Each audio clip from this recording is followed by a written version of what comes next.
My mother described the pogrom of 1909, where they went running into the cellar of the house. And the Cossacks came through and threw everything about in the house. Mother said they came up from the basement, and Baba started yelling, "Ganovim, Ganovim! Hat mir gegangen die ganz alle Sachen."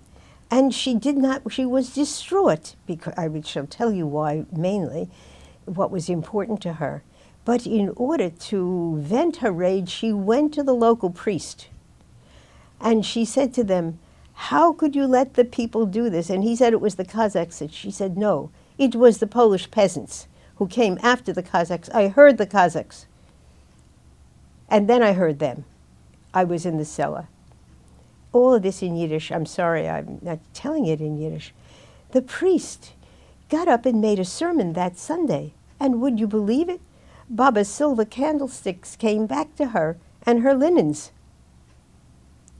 I inherited the candlesticks. When my daughter was to marry, I went to a very wonderful silver restorer, and he repaired them. They were dented, bent, hollow, Polish, mid-19th century, typical Polish silver candlesticks. He repaired them and he filled them, and I gave them to my daughter Miriam. She has them to this day.